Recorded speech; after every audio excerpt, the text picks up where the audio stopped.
bedanya orang beriman dan bertakwa itu di kesadaran berketuhanannya. berketuhanan. Ada yang udah percaya sama Tuhan tapi belum sadar dengan berketuhanan itu sendiri. Oke. Dan memang Al-Quran menganjurkan watazawwadu fa inna khairaz zadi taqwa. Silahkan disiapkan perbekalan, prepare, dan the best preparation is taqwa itu. Jadi persiapan untuk menghadap Tuhan itu memang takwa. Tapi takwa hanya bisa dilatih. Dilatih. Salah satunya melalui puasa ini. Oke.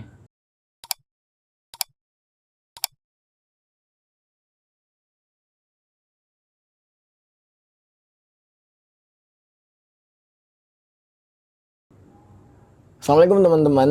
Kembali lagi dengan kami di Tera 20s X Ramadan. 20s guys, bukan 20s. Dikoreksi kita kemarin. American style ya. American style. Oh kalau Masih oke aja 20 sih. oke. 20s X Ramadan biar keren. Jadi blank. Nah, kemarin kita udah bahas tentang kenapa sih Ramadan itu 30 hari.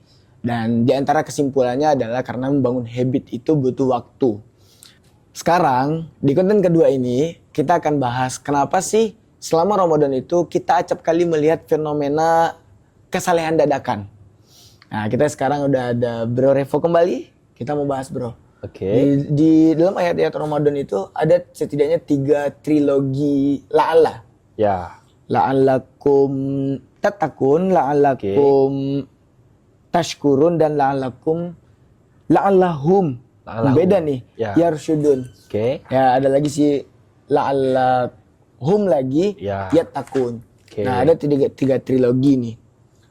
Takwa, syukur, sama yarsyudun. Oke. Nah, apa sih maksudnya di situ? Nah, di sini kan seperti yang Bro Guru sampaikan tadi, ada beberapa macam la'alla ya. Dan apa embel-embel setelahnya. Betul, betul. Yang pertama, la'allakum tashkurun. Konteks dulu, la'alla itu artinya semoga ya, atau moga-moga. Moga-moga. Hamka sekali. Biasa dengarnya ceramah Hamka di TVRI dulu, moga-moga. Orang Minang emang. Oke. Yang pertama, moga-moga. Oke, kalau kita lihat la'allakum tattaqun, semoga kamu bertakwa. La'allakum tashkurun, semoga kamu bersyukur. Ya. Kemudian tiba-tiba la'allahum yarsyudun, semoga mereka mendapat petunjuk. Iya. Ini kamu kok mereka? Ya, kalau dalam tradisi kepenulisan, Gufron tahulah ya, di novel itu kan konsisten penggunaan kata gantinya, Ya. domirnya atau pronounnya. Kalau aku aja. Betul, betul. Kalau dia aja. Kalau ini meloncat, ya kan? Oke, iya. Kenapa? Itu nggak Nggak Gufron? konsisten nih malah, ya kan? Ya. Kenapa coba? Nah, dalam pembahasan ulumul Quran, ada konsep yang namanya iltimas. Iltimas. Iltimas itu bagaimana Al-Quran menghentakkan pembaca atau audiensnya dengan menukar domir secara tiba-tiba. Contohnya nih, Alhamdulillahirabbil alamin. Itu kan segala puji bagi Allah. Allah kan? Iya. Ar-Rahmanir Rahim. Allah lagi tuh. Allah itu Malik Yaumiddin. Siapa? Allah. lagi. Iyyaka na'budu wa iyyaka nasta'in. Tiba-tiba kepadamu kami menyembah dan kepadamu kami minta tolong. Iya. Nah, gitu metodologi Al-Quran dalam menyentakkan audiensnya. Dan apakah ini worth it? Buktinya sepanjang zaman Al-Quran masih dipuji tentang kebagusan redaksinya, gitu. Oke, ada sih emang satu novel Ya? bagus, tiba-tiba ganti domir kayak gitu juga. Domir. Apa itu Bang Goprak? Itu kado terbaik Bang JS Khairin tuh. Udah. Oke. Jadi novel terbaik. Versi Islamic Book Fair 2024 kalau nggak salah tuh. Malahan dengan ganti domir juga ya? Iya, yang biasa emang konsisten gitu kan. Ya. Kalau di sastra. Nah, ini malah ganti juara dia. Oke. Nah, Quran mungkin udah duluan. Udah duluan. Ini 2024 yang Bang JS Khairin kan. Quran udah jauh. Nah, sekarang kita breakdown lagi ya, per ayatnya. Yang pertama, itu konteks puasa. Oke. Konteks puasa, itu diimbau orang yang beriman. Orang beriman diwajibkan atas kamu berpuasa. Semoga kamu bertakwa. Jadi ada... Nah, ada iman, ada takwa tuh. Oke. Kok beda? Apa bedanya? Nah, di sini yang dipanggil itu hanya orang yang ada iman. Bukan, wahai orang-orang yang ketika diperiksa KTP-nya Islam. Enggak. Ya. Tapi iman. Jadi setidaknya dia memang sudah punya keyakinan terkait dengan rukun-rukun iman. Identitas dirinya itu adalah ada keimanan di batinnya. Berarti yang Islam belum tentu beriman. Beriman. Oh. Karena juga banyak kan orang yang nggak terpanggil karena imannya belum. Dia masih punya status sekedar Muslim. Nah, di ujung ayat ternyata orang beriman ini masih ada yang perlu dia tuju. Yaitu apa? Ketakwaan. Makanya itu iman itu belum tentu include di dalamnya ada takwa gitu. Oke. Islam belum tentu iman, yang beriman belum tentu bertakwa. Benar. Jadi yang dipanggil di sini orang bertakwa agar orang beriman agar bertakwa. Bertakwa. Oke. Terus. La'alla yang di bawahnya la'allakum tashkurun. Nah, konteks ayatnya, ayat ini menjelaskan Allah berikan kemudahan-kemudahan dalam berpuasa. Contoh, bagi yang dalam perjalanan, nggak apa-apa, dibatalin saja. Bagi yang sakit, it's okay, fine, kalau nggak mau berpuasa. Tapi ada caranya, nanti harus diqadha. Oke. Nah gitu, intinya mau nggak bersyukur, dikasih sistematika ibadah puasa seperti ini.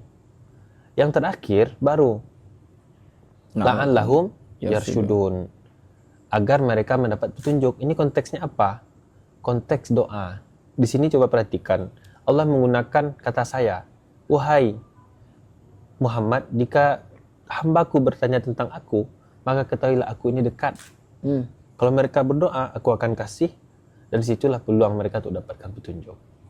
Gitu. Nah, sebenarnya di belakang ada lagi la'allahum yattaqun, juga menggunakan redaksi takwa. Dan ini kaitannya kepada kemampuan mengendalikan diri dalam hal seksualitas. Kira-kira begitu, Bung Gufron. Oke. Menarik sih. Ini di awal ada takwa, di akhir tutup lagi dengan takwa. Tapi ntar dulu. Ayat 186 ini menarik. Wa idza sa'alaka ibadi anni fa inni qarib. Oke. Engkau kalau mau berdoa itu sungguhnya aku dekat. Ya. Ya kan? Doa itu bisa dianggap sebagai upaya kita mencapai tujuan gak sih? Benar. Tetapi kita kalau mau capai tujuan, doa dulu nih. Minta ke Tuhan, selain minta ke Tuhan kan sekaligus juga suggest diri kita. Oke. Ya artinya proses berdoa dan proses berjuang untuk mencapai tujuan itu adalah proses inner journey sebetulnya. Ketimbang outer journey.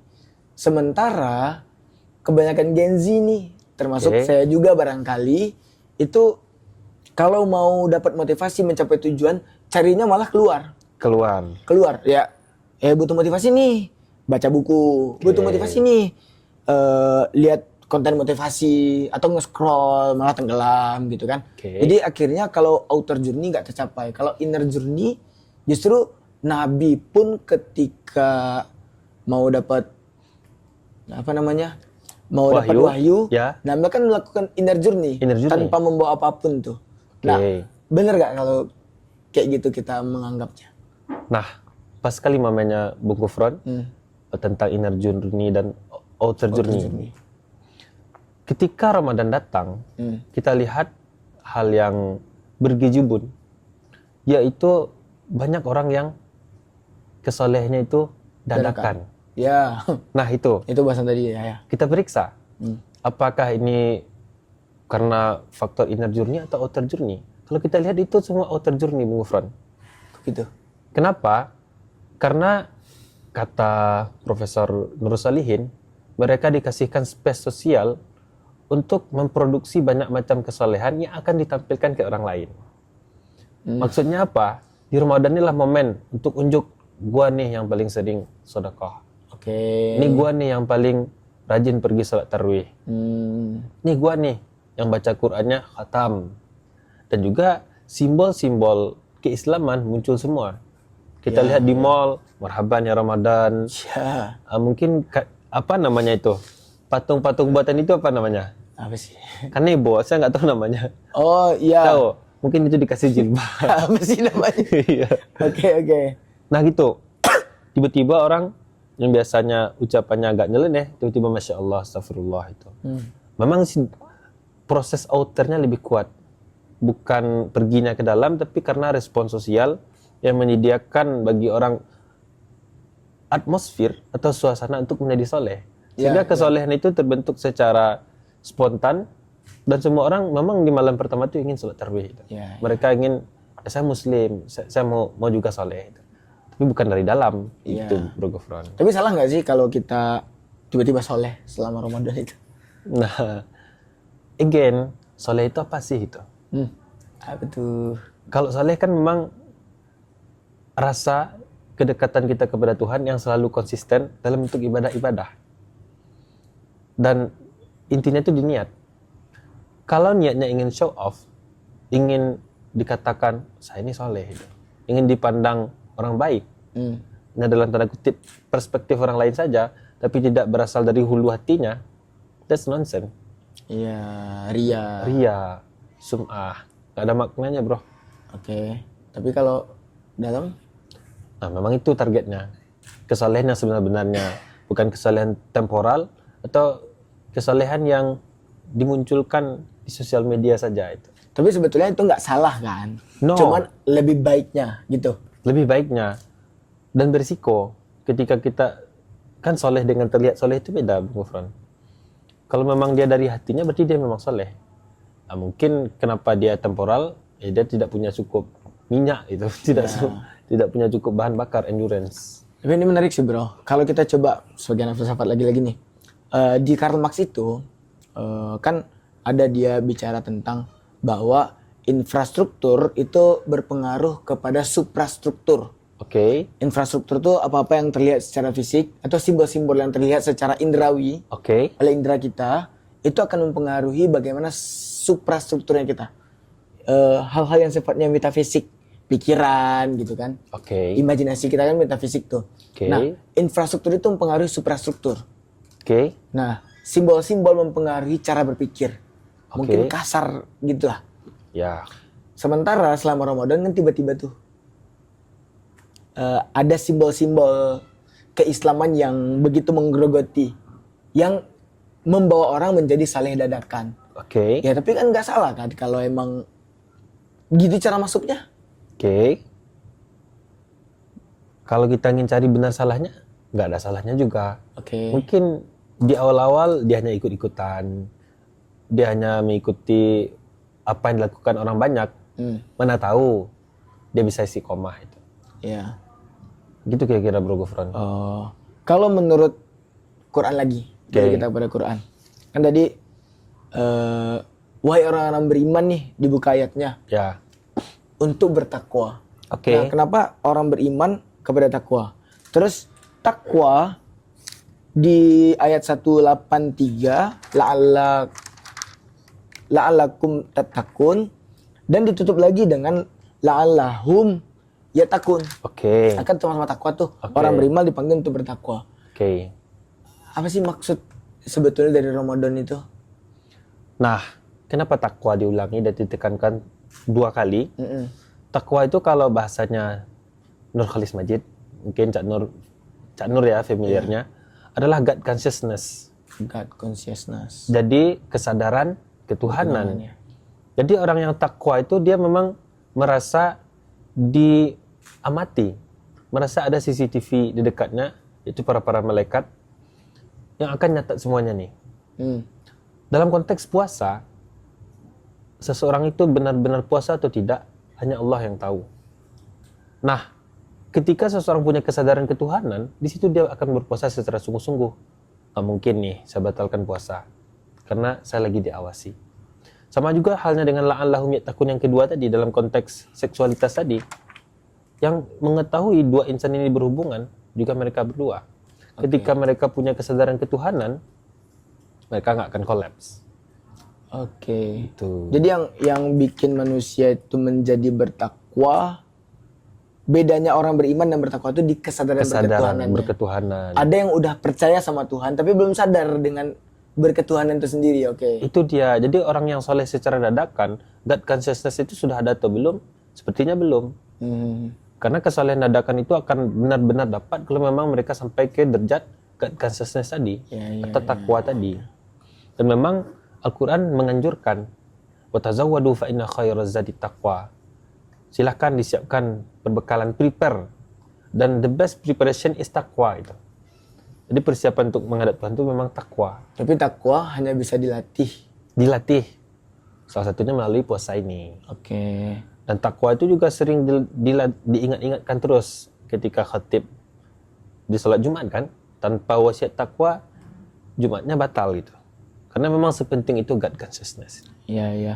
Kalau iman, kan dikatakan al-imanu yazidu wa yanqus. Oke. Iman itu naik turun. Ya. Tapi kalau takwa, orang yang udah sampai level takwa, Ya. itu nggak naik turun lagi tuh. Enggak juga Bung Gufron. Oh ya.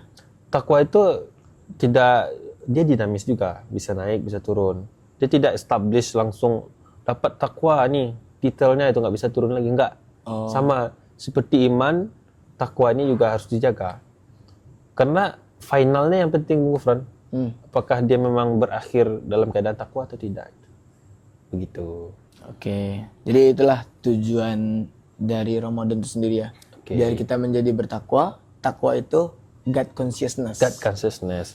Dan again, takwa itulah tujuan akhir, tapi ingat kita harus muslim dulu. Sehingga ya ayyuhalladzina amanu taqullaha haqqa tuqatih, bertakwa wala tamutunna illa wa antum muslimun. Loh. Jangan meninggal kecuali dalam keadaan muslim. Loh. Nah, itu harus muslim dulu sebelum mau punya takwa gitu. Dar, masih Ya. ngeblank. Coba jelasin lagi tuh. Kan orang yang muslim belum tentu beriman. Yang Oke. beriman belum tentu takwa. Nah, Tapi kalau meninggal harus muslim lagi. oke. Emang ada orang yang udah sampai takwa nggak muslim lagi? Nah, gitu. Jadi yang ingin disampaikan oleh ayat itu, kejarlah takwa itu. Tapi kalau nggak kesampaian seminimal-minimalnya muslim bro gitu. Oh. Karena kalau nggak muslim, nggak ada tiket masuk surga.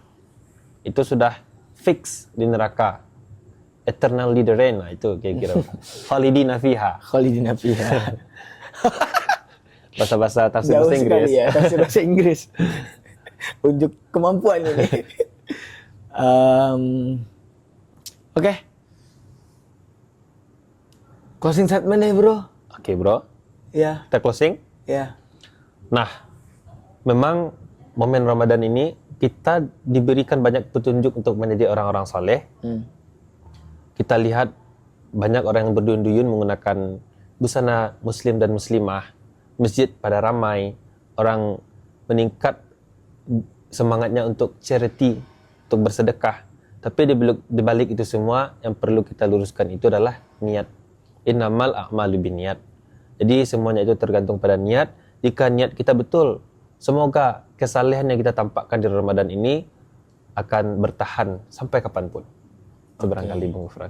Ya, closing statementnya mau ditanyakan lagi. Cuman waktu kita udah habis, next konten kita bahas kembali. Itulah teman-teman tentang kesalehan dadakan selama Ramadan. Semoga dapat diambil hikmahnya. Terima kasih. Sampai jumpa. Assalamualaikum warahmatullahi wabarakatuh.